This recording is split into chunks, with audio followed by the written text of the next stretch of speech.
Welcome to Conk's Corner. My name is John Voth. This is Lois. Lois, my dear friend, she's moderating a lot on the YouTube and on the Discord. We're good friends from university. This is a show where I go around happily spreading flowers to unsuspecting people while they're sleeping. I don't know why I said that. I'm really glad I'm not your roommate in that scenario. Yeah, right? No, I actually read Harry Potter every single day. We started in quarantine. I have not read the books before, so please do not spoil anything in the chat or in the Discord or in comments, but Lois will take care of that. She will take care of that. Lois, we know each other from you being stage manager for a lot of shows I did. Yeah. Going back to your very first year of university. Yeah. Where did that start? Where did you make you want to do that kind of stuff? I stage managed my first show when I was 14 in high school. Whoa. With no idea that that was a career that people could actually do. And so then in university, I was like, I'll just take one theater credit. Fast forward, and I stage managed for 15 years professionally. And she stage managed some pretty large shows.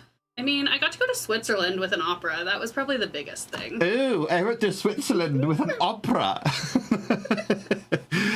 So we are getting to, I'm assuming, towards the ending of the book. I'm guessing, because it's chapter 26. It's pretty far in the book. The last thing that happened was, Dumbledore telling Harry, you can come with me on the mission to find what we assume to be the last Horcrux, and I'm assuming to destroy it.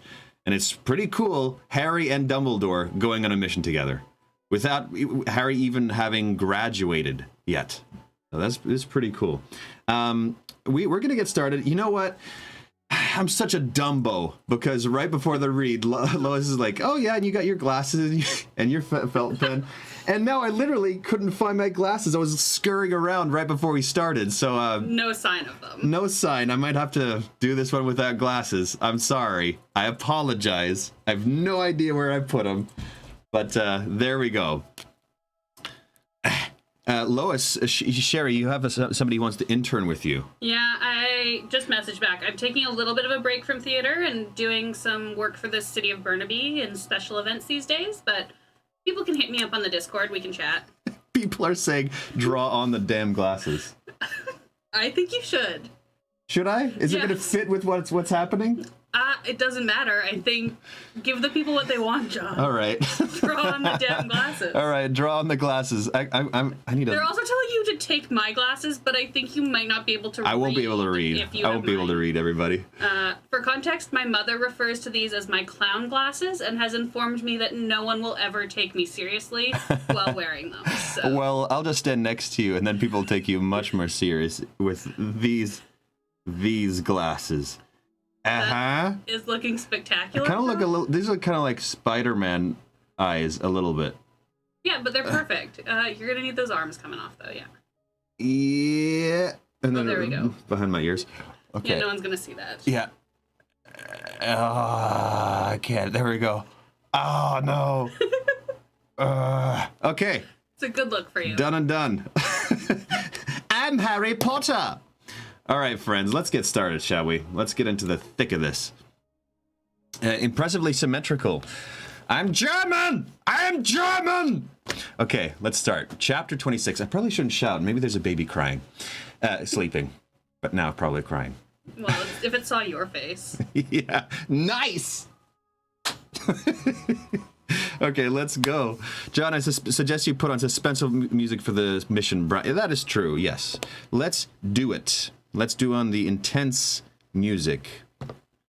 And please let Lois know if the music's too quiet. There were some audio issues, so if in case it's just too quiet, you can't hear anything, let her know. She'll let me know. Okay, here we go. Chapter 26, The Cave. Harry could smell salt and hear rushing waves. A light, chilly breeze ruffled his hair as he looked out at the moonlit sea and star-strewn sky. He was standing upon a high outcrop of dark rock, water foaming and churning below him. He glanced over his shoulder. A towering cliff stood behind, a sheer drop, black and faceless. A few large chunks of rock, such as the one upon which Harry and Dumbledore were standing, looked as though they had been broken away from the cliff face at some point in the past, probably by a giant. It was a bleak, harsh view, the sea and the rock unrelieved by any tree or sweep of grass or sound. Rather quiet. Okay. Turning it up a little bit. It's quiet at the beginning, so let's see if it gets any better, but let us know. What do you think? Asked Dumbledore. He might have been asking Harry's opinion on whether it was a good site for a picnic. It could actually be. Do you think we could eat some chocolates here? They brought the kids from the orphanage here, asked Harry, who could not imagine a less cozy spot for a day trip. Not here, precisely, said Dumbledore. There's a village of sorts, about halfway along the cliffs behind us. I believe the orphans were taken there for a little sea air and a view of the waves. No, I think it was only ever Tom Riddle and his youthful victims who visited this spot. No Muggle could reach this rock unless they were uncommonly good mountaineers, and boats cannot approach the cliffs.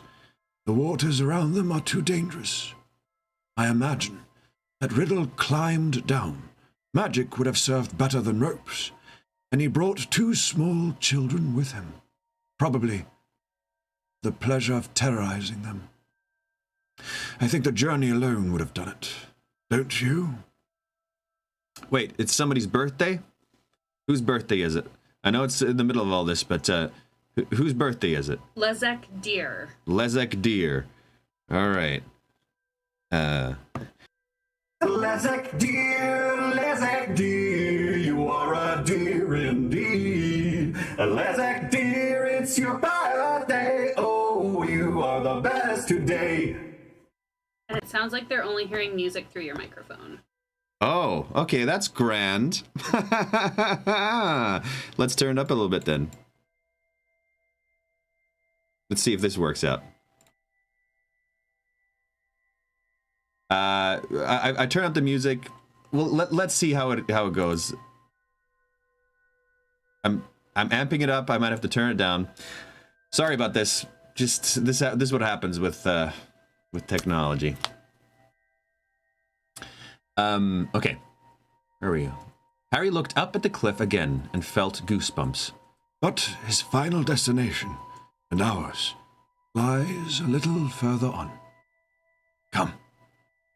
Dumbledore beckoned Harry to the very edge of the rock, where a series of jagged niches that made footholds led down to boulders that lay half submerged in water and closer to the cliff. It was a treacherous descent, and Dumbledore, hampered slightly by his withered hand, moved slowly. The lower rocks were slippery with seawater. Harry could feel flecks of cold spray, salt spray, hitting his face. Music stops when you are speaking? Okay. No, I'm sorry, everybody. We're just gonna deal with it. There might not be music. That's just what we're gonna do. It's more about the reading, but it's nice to have music. But I don't know what's wrong. Lumos, said Dumbledore, as he reached the boulder closest to the cliff face. 1,000 flecks of golden light sparkled upon the dark surface of the water a few feet below where he crouched. The black wall of rock beside him was illuminated too. You see, said Dumbledore quietly, holding his wand a little higher. Harry saw a fissure in the cliff into which dark water was swirling. You will not object to getting a little wet? No, said Harry. Then take off your invisibility cloak. There's no need for it now. And let us take the plunge. And with the sudden agility of a much younger man, Dumbledore did multiple backflips just to show off.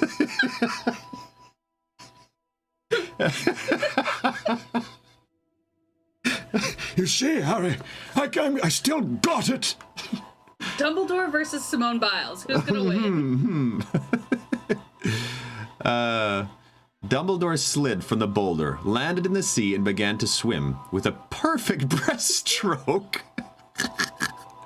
towards the dark slit in the rock face, his lit wand held in his teeth. Oh, so badass. He's so badass. I love Dumbledore. He's who you want to be when you grow up. Oh, for sure. No doubt. No doubt. I do want to be him. Harry pulled off his cloak, stuffed it into his pocket, and followed. The water was icy. Harry's waterlogged clothes billowed around him and weighed him down. Taking deep breaths that filled his nostrils with a tang of salt and seaweed, he struck out for the shimmering, shrinking light, now moving deeper into the cliff. The fissure soon opened into a dark tunnel that Harry could tell would be filled with water at high tide. The slimy walls were barely 3 feet apart and glimmered like wet tar in the passing light of Dumbledore's wand. A little way in, the passageway curved to the left, and Harry saw that it extended far into the cliff. He continued to swim in Dumbledore's wake, the tips of his benumbed fingers, never heard that word before, benumbed, I love it. The tips of his benumbed fingers brushing the rough, wet rock. Then he saw Dumbledore rising out of the water ahead, his silver hair and dark robes gleaming. Oh, probably from the water and the light or something. When Harry reached the spot, he found steps that led into a large cave. He clambered up them, water streaming from his soaking clothes, and emerged, shivering uncontrollably into the still and freezing air. Dumbledore was standing in the middle of the cave, his wand held high as he turned slowly on the spot, examining the walls and ceiling. Yes, this is the place, said Dumbledore. How can you tell? Harry spoke in a whisper. It has known magic, said Dumbledore simply. Harry could not tell whether the shivers he was experiencing were due to his spine-deep coldness or to the same awareness of enchantments. He watched as Dumbledore continued to revolve on the spot, evidently concentrating on things Harry could not see. Seems like the sound is in and out. Not bad. Nothing too bad. Just wondering if backing out and coming back will fix it. Is it the music or my voice that's backing in and out? If it's the music, I'm turning down the music. Okay, let's see. You let me know. I've turned down the music. Oh, it's the music. Okay, if it's distracting, then I might just leave the music out of it. Okay? Because it might be distracting popping in and out. Right? Shut it off. Yeah, I think so. And then remember to scroll up the chat a little bit so you're not reading them. Right. Yeah, thank you. Lois reminding me not to read the immediate chat that's popping up. Okay. He was evidently concentrating on things Harry could not see. This is merely the ante-chamber, the entrance hall, said Dumbledore after a moment or two. We need to penetrate the inner place. Now it is Lord Voldemort's obstacles that stand in our way, rather than those nature made. Dumbledore approached the wall of the cave and caressed it with his blackened fingertips. Oh, wall. Wall, you are so soft, and your texture is amazing. I'm glad that his like destroyed hand and claw, he can feel that. Yeah, his claw is like, oh. Oh, the mic only picks up the music when I speak. Okay, then I'm just going to shut it off completely. How about that? Yeah, I'm going to shut it off completely. That's what we got. Caressed it with his blackened fingertips, murmuring words in a strange tongue that Harry did not understand. Twice Dumbledore walked right around the cave, touching as much of the rough rock as he could, occasionally pausing, running his fingers backwards and forwards over a particular spot, until finally he stopped, his hand pressed flat against the wall. Here, he said. We go on through here. The entrance is concealed. Harry did not ask how Dumbledore knew. He had never seen a wizard work things out like this, simply by looking and touching. But Harry had long since learned that bangs and smoke were more often the marks of ineptitude than expertise. That is great. Okay, so one thing about reading off the Kindle is that you see what people have all over the world have underlined the most. Just every, I don't know, 20 pages, there's one section. So this Bangs and Smoke, 2,741 people have highlighted this section. So it's something that a lot of people like, apparently. Huh. Dumbledore stepped back from the cave wall and pointed his wand at the rock. For a moment, an arched outline appeared there, blazing white, as though there was a powerful light behind the crack. "You've done it," said Harry through chattering teeth. But before the words had left his lips, the outline had gone, leaving the rock as bare and solid as ever. Dumbledore looked round. Harry, I'm so sorry. I forgot, he said. He pointed his wand at Harry. At once, Harry's clothes were as warm and dry as if they had been hanging in front of a blazing fire. That's so nice. "Thank you," said Harry gratefully. But Dumbledore had already turned his attention back to the solid cave wall. He did not try any more magic, but simply stood there staring at it intently, as though something extremely interesting was written on it. Harry stayed quite still. He did not want to break Dumbledore's concentration. Then, after 2 solid minutes, Dumbledore said quietly, "Oh, surely not. So crude." I didn't really like that. He's talking to himself. He's talking to us. Did you ever talk to yourself? All the time. I live alone. What the hell else? Right. Sorry, you have a giant bug on your... Holy moly! We'll just ignore it. It's fine. I got a bag. I can capture it in the bag and throw it out. Where did you come from, buddy? The window's closed. Probably had my mouth while I was sleeping. That's where it came from. Okay, buddy, I'm gonna save you. Did I get him? Nope. Nope. Okay, bud, you're getting out of here. Okay, bye. Ah! Ah! Get out! Oh my gosh! Jeez! Oh! Whoa! Okay, he's out.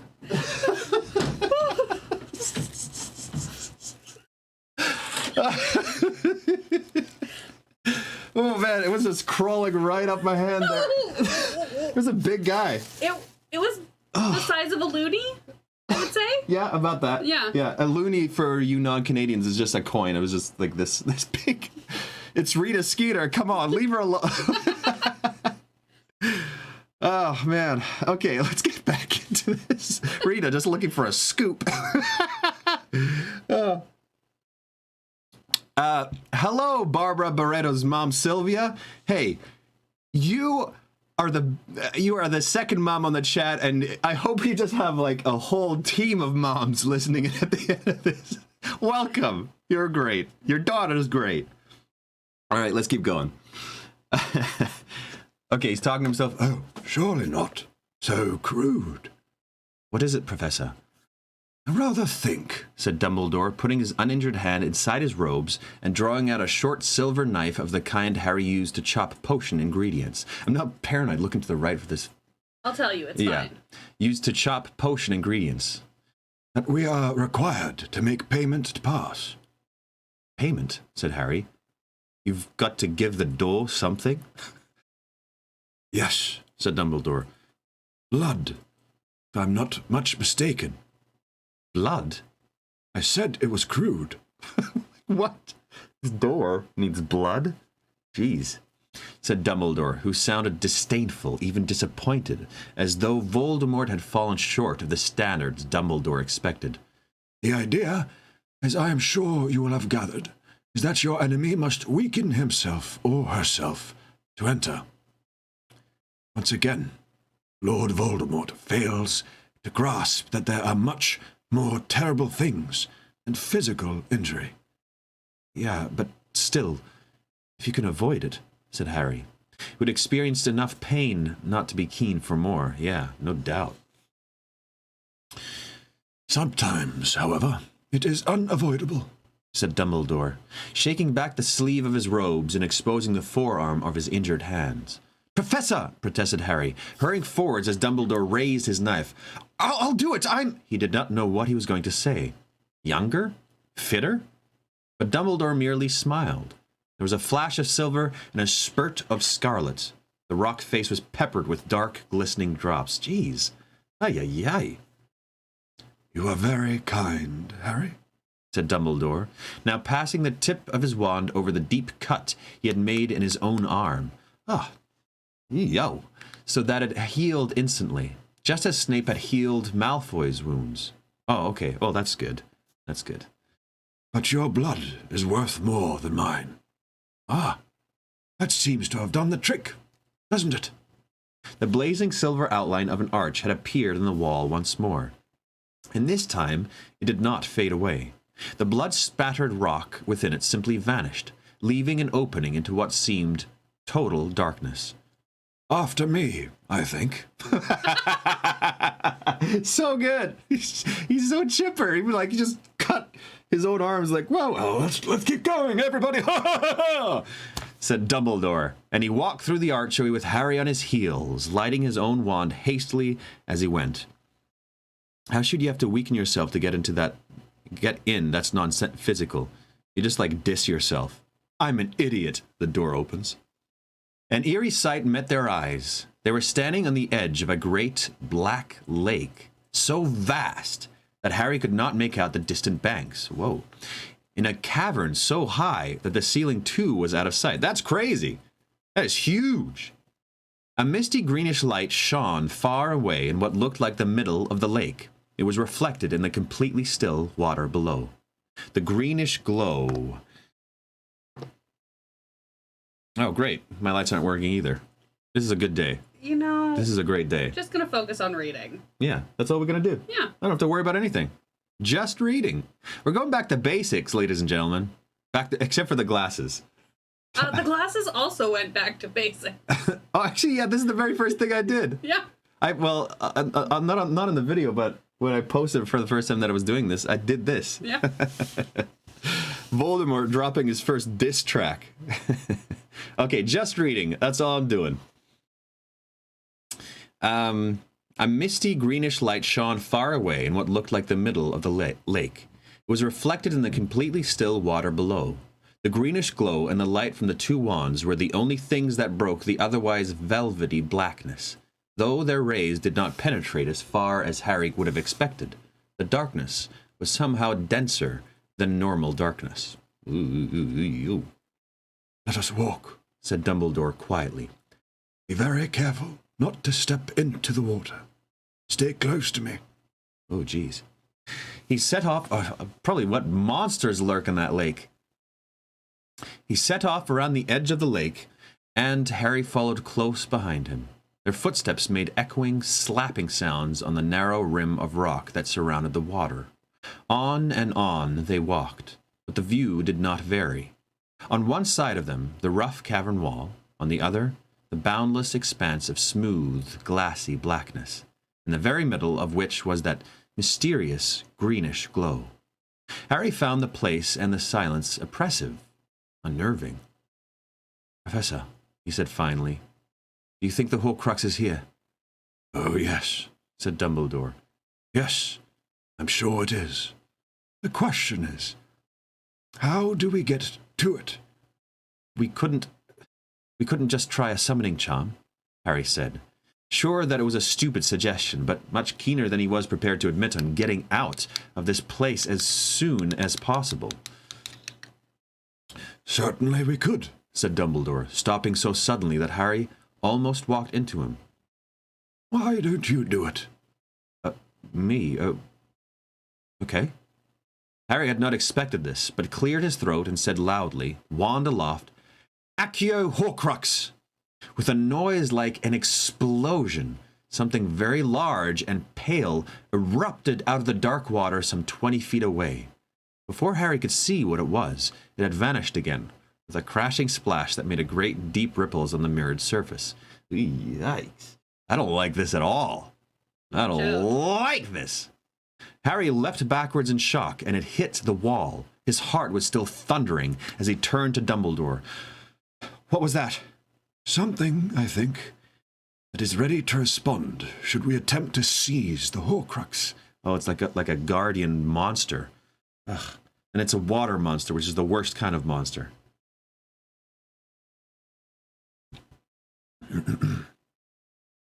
Harry looked back at the water, The surface of the lake was once more shining black glass. The ripples had vanished unnaturally fast. Harry's heart, however, was still pounding. Did you think that would happen, sir? I thought something would happen. If we made an obvious attempt to get our hands on the Horcrux, it was a very good idea, Harry. Much the simplest way of finding out what we are facing. But we don't know what the thing was, said Harry, looking at the sinisterly smooth water. What the things are, you mean? Said Dumbledore. I doubt very much that there's only one of them. Shall we walk on? Jeez. Professor? Yes, Harry? Do you think we're going to have to go into the lake? Into it? Only if we are very unfortunate. You don't think the Horcrux is at the bottom? Oh, no. I think the Horcrux is in the middle. Jeez. This is the worst. Oh, this is the worst thing. I mean, of course Voldemort set up, like, Of course an he did. obstacle course. He's thought, what is everybody's worst fear since childhood? Yeah. Since birth? It's water that you can't see. Dark. In the dark, with multiple things swirling around that are dangerous, probably with tentacles that are going to tickle your feet before they eat your feet. In a pitch black cave. Yeah, no thank you. Jeez. That's not really my fear. Heights are my fear. I mean, I've gone scuba diving multiple times. I love it.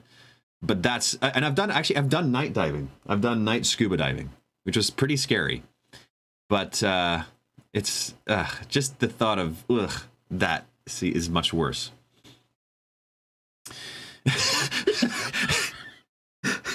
Sharon's like, Lois will protect you, John. Lois, no, I won't. I'm running. She's out of there. Running away. Yeah, heights are my biggest fear. Heights are my biggest fear. Okay, this is the worst. And Dumbledore pointed towards the misty green light in the center of the lake. So we're going to have to cross the lake to get to it. Yes, I think so. Harry did not say anything. His thoughts were all of water monsters, of giant serpents, of demons, kelpies, and sprites. Aha! Said Dumbledore. He probably didn't say it like that. Aha! Said Dumbledore, and he stopped again. This time, Harry really did walk into him. For a moment, he toppled on the edge of the dark water, and Dumbledore's uninjured hand closed tightly around his upper arm, pulling him back. So sorry, Harry. I should have given warning. Stand back against the wall, please. I think I've found the place. Harry had no idea what Dumbledore meant. This pitch of dark bank was exactly like every other bit as far as he could tell, but Dumbledore seemed to have detected something special about it. This time he was running his hand not over the rocky wall, but through the thin air, as though expecting to find and grip something invisible. Oh, said Dumbledore happily. Seconds later, his hand had closed in midair upon something Harry could not see. Oh, great, invisible things. Dumbledore moved closer to the water. Harry watched nervously as the tips of Dumbledore's buckled shoes found the utmost edge of the rock rim. Keeping his hand clenched in midair, Dumbledore raised his wand with the other and tapped his fist with the point. Immediately, a thick, coppery green chain. How does he know this stuff? He's been here before. Dumbledore has been there before. Yeah, I know you, Dumbledore. I know all your secrets, Dumbledore. I know what you're hiding from me. He's been there before. Why has he been there before? Yeah, you have an opinion on that, Dex? Dex has an opinion on that. Why has he been there before? Maybe to... he stole the ring. Maybe this is Voldemort's headquarters and he stole... No, wait. No. He got the ring from... we already know this. From the place where the memory was. From the Gaunt's cabin. Yeah, so he didn't steal the ring from there. Why was he there? Maybe just to talk to Voldemort. Be like, hey, let's reason. Let's have a chat. My premonition is that Dumbledore has been there before. That's all I know. to have a chat. To have a nice chat with Voldy. Okay. Hey, Voldy, would you like to chat? Dumbledore tapped the chain, which began to slide through his fist like a snake, coiling itself on the ground with a clinking sound that echoed noisily off the rocky walls, pulling something from the depths of the black water. Harry gasped as the ghostly prow of a tiny boat, oh, great, broke the surface. Great! Glowing as green as the chain, and floated with barely a ripple towards the place on the bank where Harry and Dumbledore stood. So they're going to float in this dinky-ass boat through monster-infested waters to go over to someone, put their hand in and grab something out. Great! Yeah, a magical boat that they pulled out of the bottom of the lake. Yeah, cool. Cool. How did you know that was there? Harry asked in astonishment. Magic always leaves traces, said Dumbledore, as the boat hit the bank with a gentle bump. Be. Sometimes very distinctive traces. I taught Tom Riddle. I know his style. Is this boat safe? Oh, yes, I think so. Voldemort needed to create a means to cross the lake without attracting the wrath of those creatures he had placed within it, in case he ever wanted to visit or remove his Horcrux. So the things in the water won't do anything to us if we cross in Voldemort's boat? I think we must resign ourselves to the fact that they will, at some point, realize that we're not Lord Voldemort. Thus far, however, we have done well. They have allowed us to raise the boat. But why have they let us? Asked Harry, who could not shake off the vision of tentacles rising out of the dark water the moment they were out of the sight of the bank. Voldemort would have been reasonably confident that none but a very great wizard would have been able to find the boat, said Dumbledore. I think he would have been prepared to risk what was, to his mind, the most unlikely possibility that somebody else would find it, knowing that he had set other obstacles ahead that only he would be able to penetrate. We shall see whether he is right. Harry looked down into the boat. It really was very small. It doesn't look like it was built for two people. Will it hold both of us? Will we be too heavy together? Dumbledore chuckled. Voldemort will not have cared about the weight, but about the amount of magical power that crossed his lake. I rather think an enchantment will have been placed upon this boat, so that only one wizard at a time will be able to sail in it. Oh, good! Oh, good! Oh, very good! Very good! Harry will have to go alone! That's great! I love it! This is so great! But then I do not think you will count, Harry. You are underage and unqualified. Voldemort would have never expected a 16-year-old to reach this place. I think it unlikely that your powers will register compared to mine. Oh, gosh. These words did nothing to raise Harry's morale. Perhaps Dumbledore knew it, for he added, Voldemort's mistake, Harry. Voldemort's mistake. Age is foolish and forgetful, and it underestimates youth. Love that. Now, you first this time, and be careful not to touch water. Blah. Dumbledore stood aside, and Harry climbed carefully into the boat. Dumbledore stepped in too, coiling the chain onto the floor. They were crammed in together. Harry could not comfortably sit, but crouched, his knees jutting over the edge of the boat, Wait. They were crammed in together? Oh no, him and the chain, not him and Voldemort. Got it. Dumbledore and Harry, both in the boat. Wait, I thought he had to go alone. That's where Dumbledore was like, Voldemort won't think you have any real power, so you won't count. We can both go. Oh, okay. I thought he was saying, like, you don't count in Voldemort's eyes, so you will be able to go by yourself. I won't be able to. That's how I understood. I thought he was just sending Harry off by himself, and I was like, cool.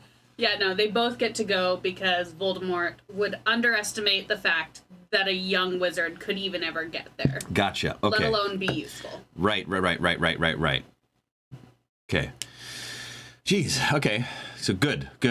They were crammed in together. Sits, but crouched, his knees jutting over the edge of the boat. There was no sound other than the silken rustle of the boat's prow cleaving the water. It moved without their help, as though an invisible rope were pulling it onwards towards the light in the center. Soon they could no longer see the walls of the cavern. They might have been at sea, except that there were no waves. Harry looked down and saw the reflected gold of his wand light sparkling and glittering on the black water as they passed. The boat was carving deep ripples upon the glassy surface, grooves in the dark mirror. And then Harry saw it, marble white, floating inches below the surface. "Professor!" he said, and his startled voice echoed loudly over the silent water. Professor! Oh, actually, they're in a cave. They're in a cave. I can do the little cave thing. Let me know if it's too much, okay? Harry, I think I saw a hand in the water. A human hand. yes, I'm sure you did, said Dumbledore calmly. Harry stared down into the water, looking for the vanished hand, and a sick feeling rose in his throat. So that thing that jumped out of the water. But Harry had his answer before Dumbledore could reply. Okay, people like it. The wand light had slid over a fresh patch of water and showed him, this time, a dead man lying face up inches beneath the surface. Ay. His open eyes misted as though with cobwebs, his hair and his robe swirling around him like smoke. Why? What is this? What is this? Why is this necessary? Rowling. Why you do this? Why you do this to me? There are bodies in here, said Harry, and his voice sounded much higher than usual and most unlike his own. Yes, said Dumbledore placidly. But we do not need to worry about them at the moment. At the moment? Harry repeated, tearing his gaze from the water to look at Dumbledore. Not while they are merely drifting peacefully below us, said Dumbledore. There is nothing to be feared from a body, Harry, any more than there is anything to be feared from the darkness. Lord Voldemort, who of course secretly fears both, disagrees. Ah, so he fears both. Once again, he reveals his own lack of wisdom. It is the unknown we fear when we look upon death and darkness. Nothing more. Ooh-wee! Little droplets of wisdom. True Dumbledore fashion. Yeah, just in the middle of all this. Let this be a teachable moment, Harry. Take the professor out of the school. Never take the school out of the professor. Does that work? Harry said nothing. He did not want to argue, but he found the idea that there were bodies floating around them and beneath them horrible. So do I, Harry. And what was more, he did not believe that they were not dangerous. But one of them jumped, he said, trying to make his voice as level and calm as Dumbledore's. When I tried to summon the Horcrux, a body leapt out of the lake. Yes, I'm sure that once we take the Horcrux, we shall find them less peaceable.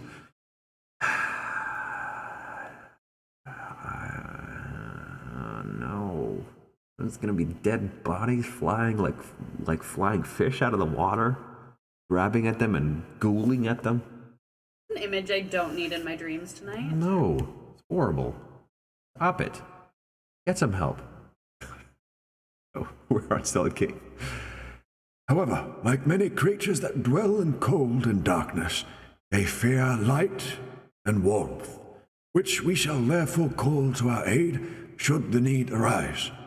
Fire, Harry. Dumbledore added with a smile, in response to Harry's bewildered expression. Mind your glasses. I've been smudging my glasses, hey? Every time you wipe your eyes. Okay. A smile in response to Harry's bewildered expression. Oh, right. Said Harry quickly. He turned his head to look at the greenish glow towards which the boat was still inexplorably sailing. He could not pretend now that he was not scared. The great black lake, teeming with the dead. It seemed hours and hours ago that he had met Professor Trelawney, had given Ron and Hermione the Felix Felicis. He suddenly wished he had said a better goodbye to them. And he hadn't seen Ginny at all. Nearly there, said Dumbledore cheerfully. Ugh, he'd probably seen worse stuff. That's why. Yeah. He's seen worse stuff. Sure enough, the greenish light seemed to be growing larger at last, and within minutes, the boat had come to a halt, bumping gently into something that Harry could not see at first. But when he raised his illuminated wand, he saw that he had reached a small island of smooth rock in the center of the lake. Careful not to touch the water, said Dumbledore again, as Harry climbed out of the boat.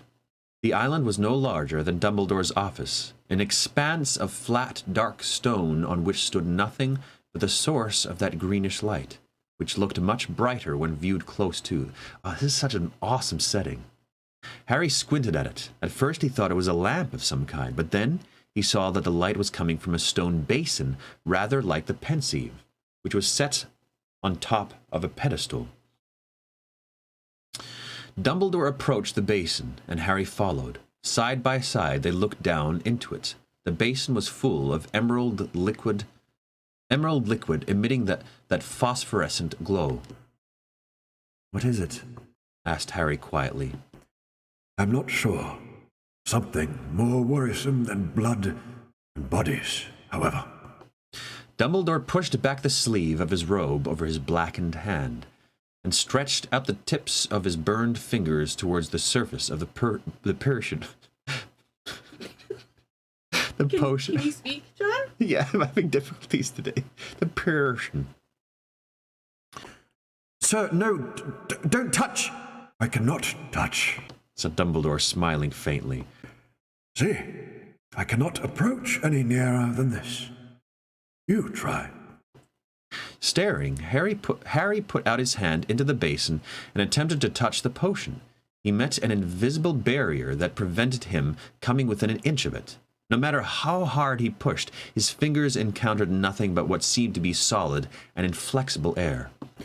Out of the way, please, Harry, said Dumbledore.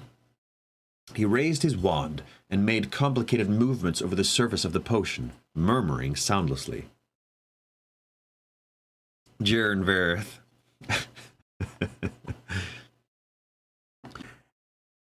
You think the Horcrux is in there, sir? Oh, yes. Dumbledore peered more closely into the basin. Harry saw his face reflected upside down. In the smooth surface of the green potion.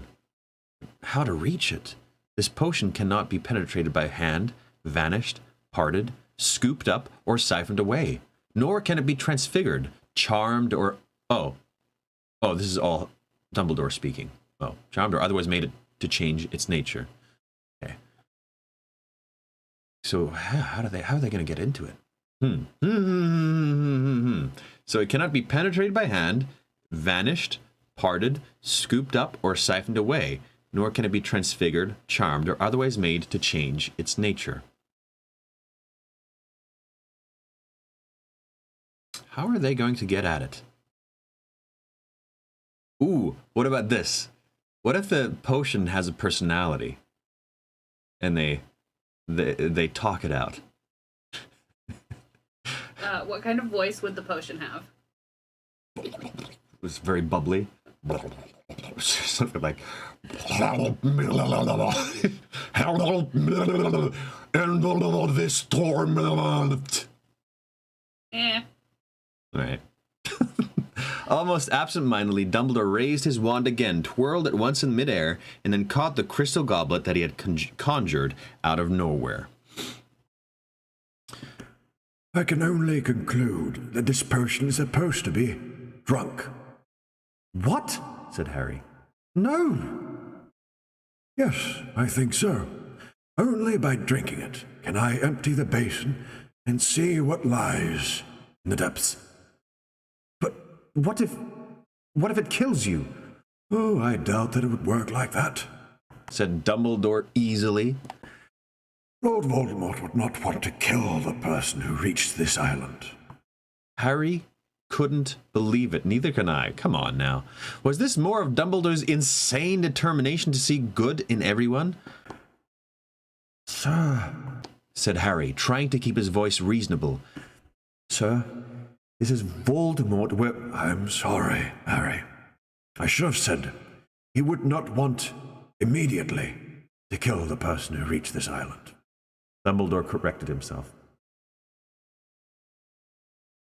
He would want to keep them alive long enough to find out how they managed to penetrate so far through his defenses, and, most importantly of all, why they were so intent upon emptying the basin. Do not forget, Lord Voldemort believes that he alone knows about his Horcruxes. Harry made to speak again, but this time, Dumbledore raised his wand for silence, frowning slightly at the emerald liquid, evidently thinking hard.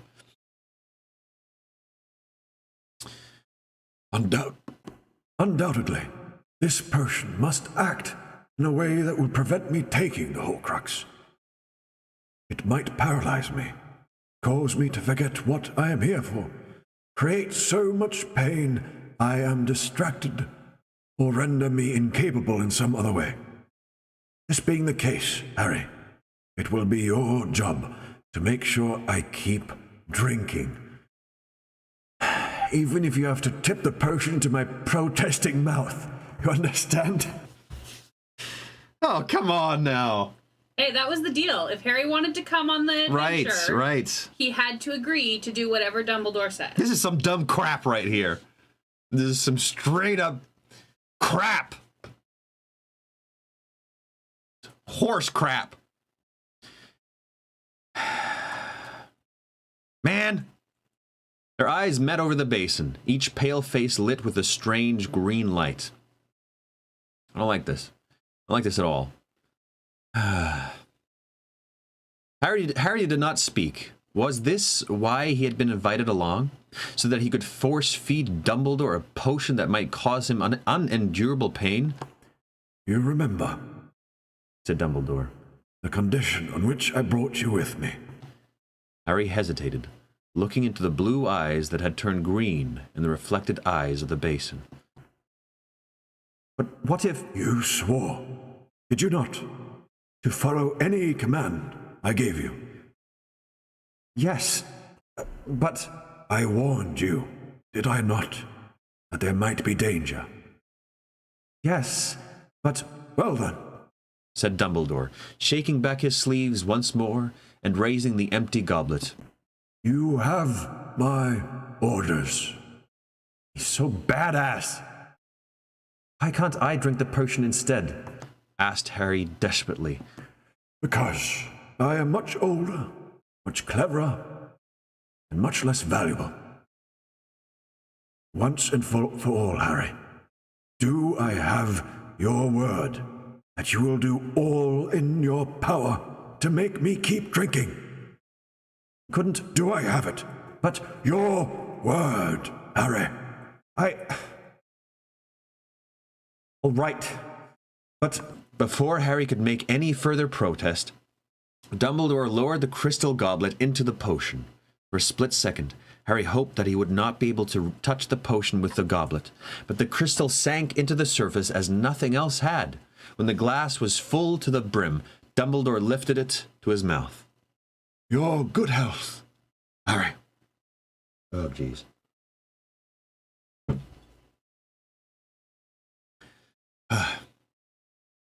And he drained the goblet. Harry watched terrified. I don't even want to read. I want to read the chat. I just want to keep on reading. And he drained the goblet. Harry watched terrified, his hands gripping the rim of the basin so hard that his fingertips were numb. Professor, he said anxiously, as Dumbledore lowered the empty glass. How do you feel? Dumbledore shook his head, his eyes closed. Harry wondered whether he was in pain. Dumbledore plunged the glass blindly back into the basin, refilled it, and drank once more. In silence, Dumbledore drank 3 goblets of the potion. Then, halfway through the 4th goblet, he staggered and fell forwards against the basin. Oh no! His eyes were still closed, his breathing heavy. "Professor Dumbledore," said Harry, his voice strained. Can you hear me? Dumbledore did not answer. His face was twitching as though he were deeply asleep, but dreaming a horrible dream. His grip on the goblet was slackening. The potion was about to spill from it. Harry reached forwards and grasped the crystal cup, holding it steady. Professor, can you hear me? He repeated loudly, his voice echoing around the cavern.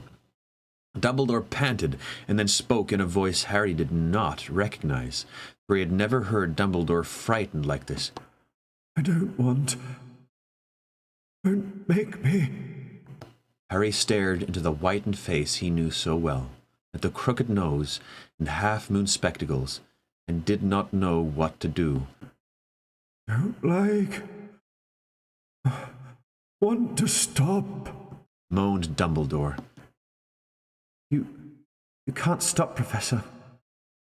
You've got to keep drinking, remember? You told me you had to keep drinking. Here.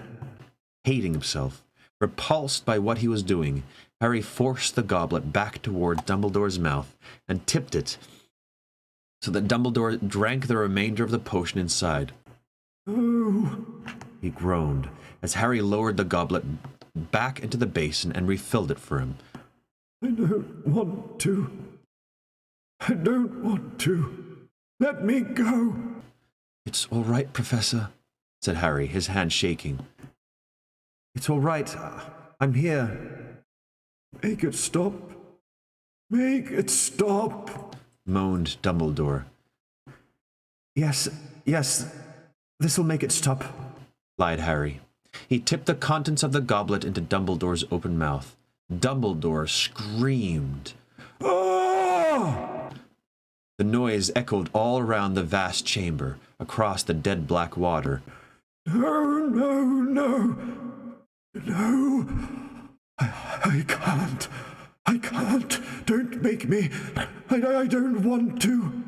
It's all right, Professor. It's all right, said Harry loudly, his hands shaking so badly he could hardly scoop up the 6th goblet full of potion. Oh, jeez. The basin was now half empty. Nothing's happening to you. You're safe. It isn't real. I swear it isn't real. Take this now. Take this.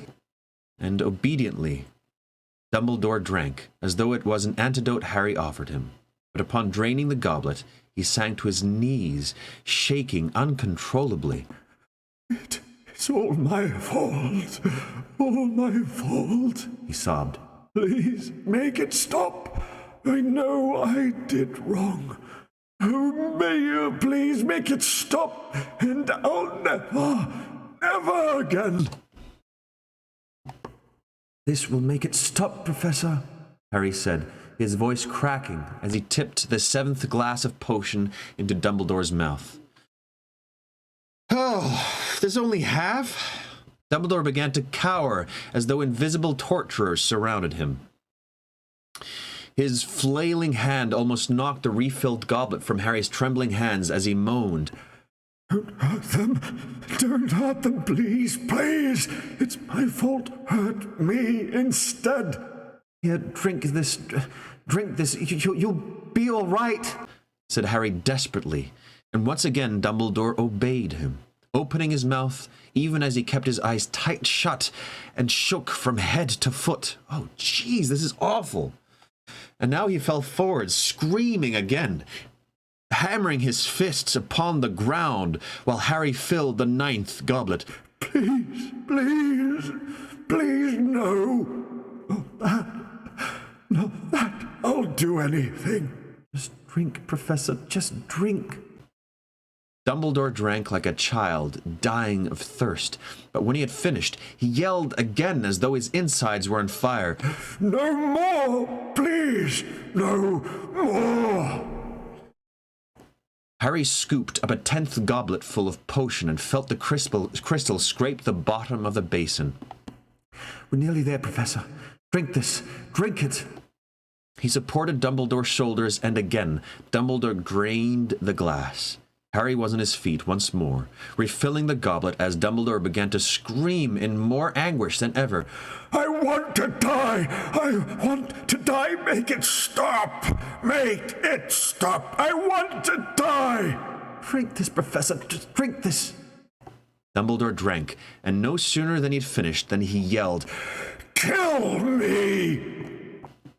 This one will, gasped Harry. Just drink this. It'll be over. All over. Dumbledore gulped at the goblet, drained every last drop, and then with a great, rattling gasp, rolled over onto his face. No! Shouted Harry. Oh, I hope this doesn't kill him. Oh, jeez, this is awful. This is probably the worst part of any of the books. I hate this so much. No, shouted Harry, who had stood to refill the goblet again. Instead, he dropped the cup into the basin. Oh, no, keep going! Flung himself down beside Dumbledore and heaved him over onto his back. Dumbledore's glasses were askew, his mouth agape, his eyes closed. No, said Harry, shaking Dumbledore. No, you're not dead. You said it wasn't poison. Wake up! Wake up! Renervate! Renervate! He cried. His wand pointed at Dumbledore's chest. There was a flash of red lights, but nothing happened. Renervate! Sir, please. Dumbledore's eyes flickered. Harry's heart leapt. Sir, are you... Water? Croaked Dumbledore. Water. Yes. He leapt to his feet and seized the goblet he had dropped to the basin. He barely registered the golden locket lying curled beneath it. Argumenti! He shouted, jabbing the goblet with his wand. The goblet filled with clear water. Harry dropped to his knees beside Dumbledore. Thank goodness.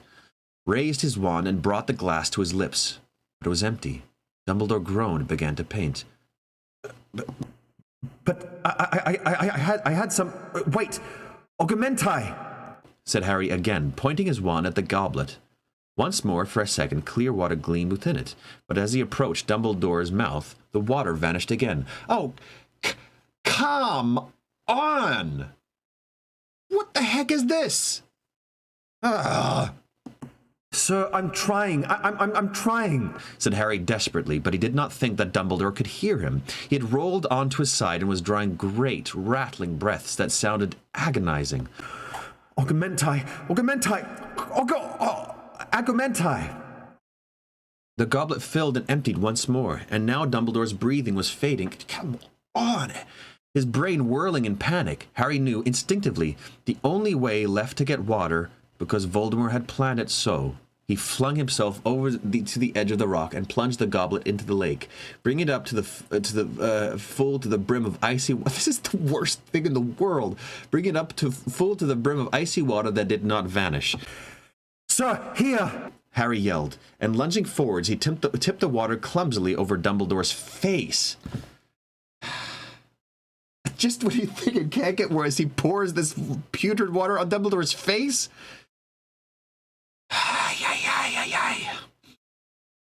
It was the best he could do, for the icy feeling on his arm not holding the cup was not the lingering chill of the water. A slimy white hand had gripped his wrist, and the creature to whom it belonged was pulling him slowly backwards across the rock. Ah! The surface of the lake was no longer mirror smooth. It was churning, and everywhere Harry looked, white heads and hands, great, were emerging from the dark water. Awesome! Men and women and children with sunken, sightless eyes were moving towards the rock, an army of the dead rising from the black water. Ooh! Petrificus totalis, yelled Harry, struggling to cling on to the smooth, soaked surface of the island as he pointed his wand at the Inferius that had his arm. It released him, falling backwards into the water with a splash. He scrambled to his feet, but many more Inferi were already climbing onto the rock, their bony hands clawing at its slippery surface. Their blank, frosted eyes upon him. Trailing waterlogged rags, sunken faces leering. Petrificus totalis, Harry bellowed again, backing away as he swiped his wand through the air. 6 or 7 of them crumpled, but more were coming towards him. Impedimenta! In Horcrux! A few of them stumbled. 1 or 2 of them bound in ropes, but those climbing onto the rock behind them merely stepped over or on the fallen bodies. Still lashing at the air with his wand, Harry yelled, Sectum Sempra! Sectum Sempra! Oh, that's the one he used for Draco. Yeah. That's the cutty one. Yeah. It's the knifey cutty one.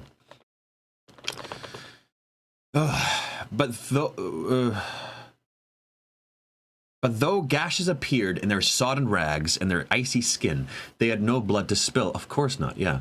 They walked on, unfeeling, their shrunken heads outstretched towards him. And as he backed away still further, he felt arms enclose him from behind.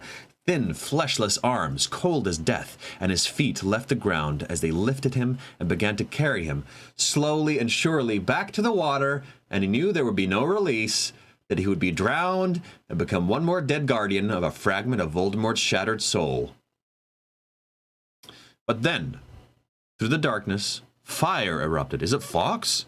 Crimson and gold, a ring of fire that surrounded the rock, so that the Inferi, holding Harry so tightly, stumbled and faltered. They did not dare pass through the flames to get to the water. They dropped Harry.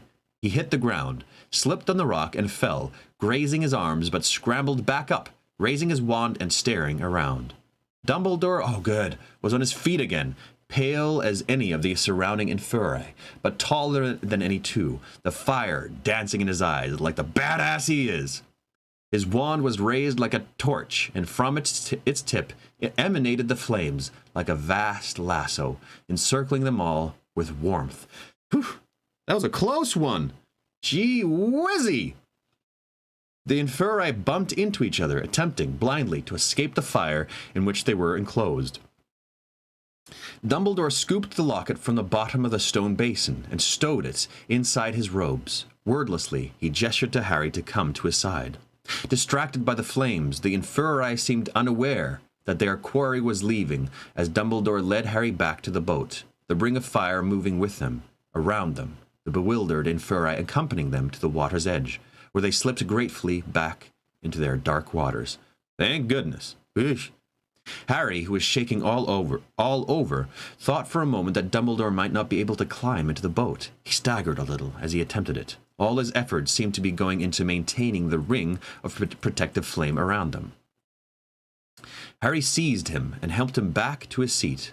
Once they were safely jammed inside again, the boat began to move across the black water, away from the rock, still encircled by that ring of fire. And it seemed that the Inferi swarming below them did not dare resurface. Sir, added Harry. Sir, I forgot about fire. They were coming at me, and I panicked. Quite understandable, murmured Dumbledore. Harry was alarmed to hear how faint his voice was. They reached the bank with a little bump, and Harry leapt out, then turned quickly to help Dumbledore. Did they grab it?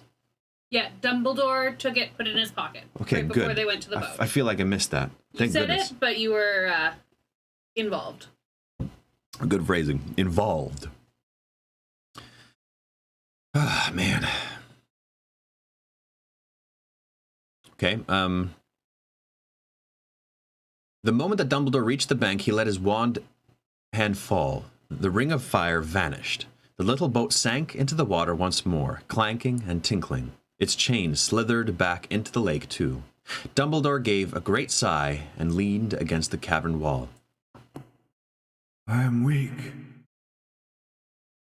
Don't worry, sir, said Harry at once, anxious about Dumbledore's extreme pallor and his air of exhaustion. Don't worry. I'll get us back. Lean on me, sir.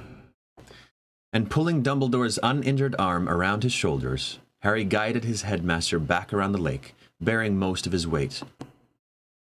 The protection was, after all, well designed. Said Dumbledore faintly. One alone would not have done it. You did very well. Very well, Harry. Don't talk now, said Harry, fearing how slurred Dumbledore's voice had become, how much his feet dragged. Save your energy, sir. We'll soon be out of here. The archway will have sealed again. My knife. There's no need. I got cut on the rock, said Harry firmly. Just tell me where. Here. Harry wiped his grazed forearm upon the stone. Having received its tribute of blood, the archway reopened instantly. They crossed the outer cave, and Harry helped Dumbledore back into the icy seawater that filled the crevice in the cliff. It's going to be all right, sir, Harry said over and over again, more worried by Dumbledore's silence than he had been by his weakened voice. We're nearly there. I can apparate us both back. Don't worry. I am not worried, Harry, said Dumbledore, his voice a little stronger despite the freezing water.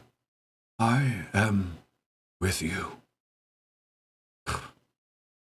That's the end of the chapter, and as far as we're going to get today.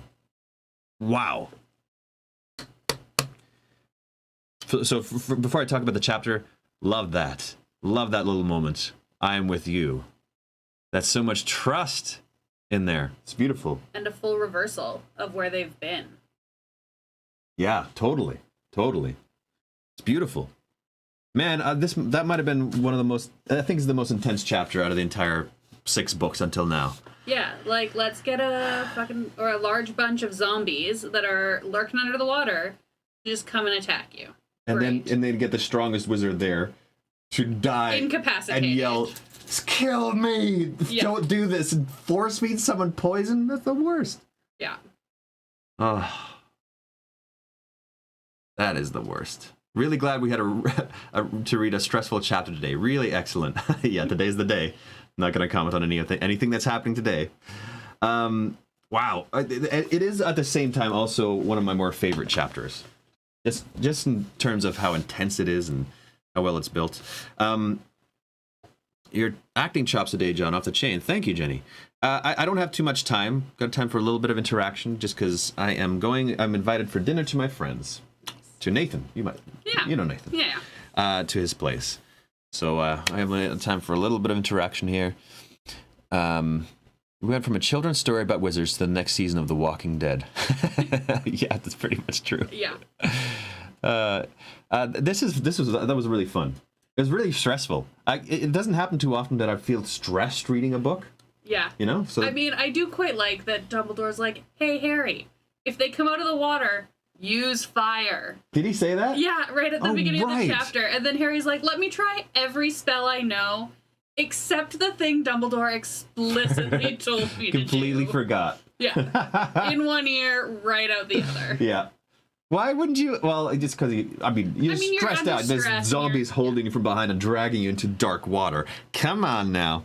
Are you reading tomorrow? Yes, I am, Sherry. Premonitions before you go. I'm not sure what premonitions I should make. You're officially a Potterhead now, not a true one until you feel like you want to throw up while reading. Thank you for reading, John. Thank you, Erica.